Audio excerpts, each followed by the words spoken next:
Hai, selamat datang. Hari ini kita akan selami satu konsep asas dalam ekonomi. Tapi jangan salah sangka, konsep ni sangat-sangat berkuasa. Boleh kata, inilah kuasa gaib yang tentukan harga hampir semua benda yang kita beli. Dari kopi pagi tadi, sampailah ke telefon pintar yang ada kat tangan anda sekarang. Pernah tak masa beli barang dapur anda terfikir, kenapa harga ayam tiba-tiba melambung? Soalan mudah ni sebenarnya akan jadi kunci kita untuk bongkar dua kuasa besar ekonomi yang bekerja di belakang tabir, iaitu permintaan dan juga penawaran. Okey, ini pelan tindakan kita. Kita akan mulakan dengan misteri harga, kemudian kita kenal watak-watak utama, permintaan dan penawaran dan cari titik magic di mana diorang setuju. Lepas tu, kita akan tengok apa jadi bila pasaran bergolak dan macam mana kerajaan cuba masuk campur. Dah sedia? Jom kita mulakan. Baiklah, kita masuk bab pertama. Cuba bayangkan pasaran tu macam satu pentas tarian. Dalam cerita ekonomi ni, ada dua penari utama. Satu, kita semua sebagai pembeli yang mewakili permintaan. Dan yang kedua, para peniaga atau penjual yang mewakili penawaran. Jom kenal dulu penari pertama kita, permintaan. Permintaan ni bukan setakat kita nak sesuatu. Dalam ekonomi, ia mesti kombinasi antara keinginan dan kemampuan untuk membeli. Hukum permintaan ni pula sangat logik akal.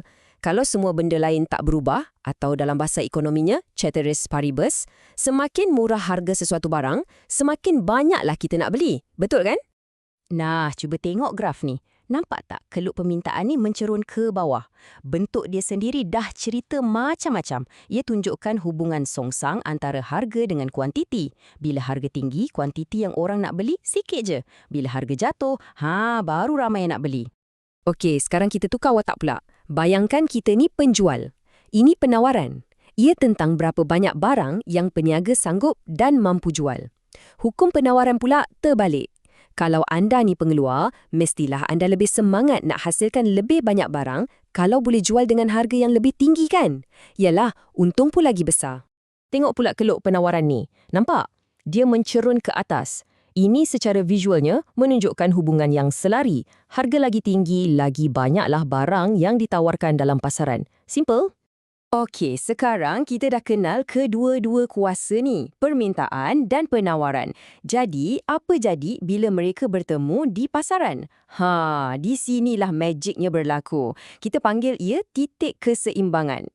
Titik persilangan antara dua keluk ni lah yang kita panggil keseimbangan. Inilah harga ngam-ngam, di mana setiap barang yang penjual nak jual, ada pembeli yang nak beli. Semua orang gembira, pasaran pun tenang, tak ada lebihan, tak ada kekurangan. Tapi dunia sebenar tak selalunya seimbang kan? Apa jadi kalau harga terlalu tinggi? Contohnya, durian tiba-tiba dijual RM100 sekilo. Mesti akan ada lambakan sebab penjual ramai tapi pembeli kurang. Ini kita panggil lebihan atau surplus. Sebaliknya, kalau harga terlalu rendah, macam tiket konsert artis popular yang dijual murah, memang berduyunglah orang nak beli tapi tiket tak cukup. Inilah yang dipanggil kekurangan atau shortage. Dan ini membawa kita kepada satu konsep yang sangat-sangat penting. Kita kena faham beza antara pergerakan di sepanjang keluk dengan peranjakan seluruh keluk tu. Faham beza dua benda ni adalah kunci untuk jadi penganalisis ekonomi yang hebat. Cuba fikir macam ni. Pergerakan ni cuma berlaku bila harga barang tu sendiri yang berubah. Kalau harga ayam turun, kita cuma bergerak dari satu titik ke titik lain di atas keluk permintaan yang sama. Tapi peranjakan atau peralihan ni, dia lain macam sikit. Ini game changer. Satu keluk baru terus wujud. Puncanya bukan harga ayam, tapi faktor luaran.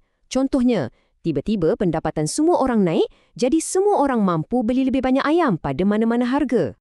Banyak benda boleh anjakkan keluk penawaran. Teknologi baru, cuaca, polisi kerajaan, macam-macam lah. Tapi ada satu yang paling penting untuk cerita kita hari ni. Harga faktor pengeluaran atau senang cakap, cost input. Inilah kuncinya. Dan inilah yang betul-betul terjadi masa krisis bekalan ayam di Malaysia. Harga dedak ayam, iaitu kos input paling besar untuk peternak, naik mendadak. Bila kos naik, peternak terpaksa kurangkan pengeluaran. Ini menyebabkan keluk penawaran beralih atau beranjak ke kiri.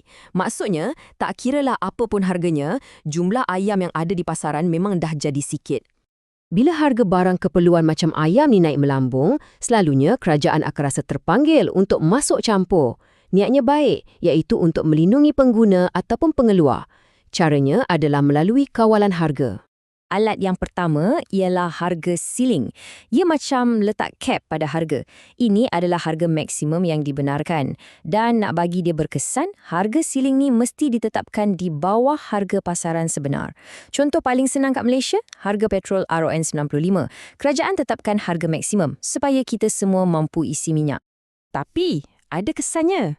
Bila kita paksa harga jadi lebih rendah dari sepatutnya, ia akan wujudkan kekurangan. Kenapa? Sebab pada harga rendah tu, kita sebagai pembeli memang nak beli banyak. Tapi peniaga pula kurang untung, jadi mereka kurang berminat nak menjual. Hasilnya, permintaan jauh lebih tinggi daripada penawaran. Sebaliknya pula ialah harga lantai. Ini adalah harga minimum yang sah. Untuk ia berfungsi, ia mesti diletakkan di atas harga keseimbangan. Tujuannya nak lindungi pengeluar pula. Contohnya, kerajaan mungkin tetapkan harga minimum getah untuk pastikan pekebun kecil tak rugi teruk bila harga dunia jatuh. Dan macam biasa, ada akibat yang tak dapat dielakkan. Kesan harga lantai ini ialah lebihan bekalan. Pada harga minimum yang dijamin tinggi itu, pengeluar memang seronoklah nak hasilkan banyak. Tapi kita sebagai pengguna, tengok harga tinggi, kita pun fikir 2-3 kali nak beli. Akhirnya, lambakan produk berlaku di pasaran. Okey, sekarang jom kita cantumkan semua kepingan puzzle ni. Kita akan tengok macam mana niat baik kerajaan untuk mengawal harga kadang-kadang boleh membawa kepada kesan yang tak dijangka dalam pasaran sebenar. Ini rumusan paling mudah untuk anda ingat. Harga ceiling di bawah paras seimbang, hasilnya kekurangan. Harga lantai di atas paras seimbang, hasilnya lebihan. Senang kan? Jadi, kita balik semula kepada kes ayam tadi. Slide ni tunjukkan kronologinya dengan jelas. Mula-mula, kos dedak naik. Ini buat penawaran ayam berkurang.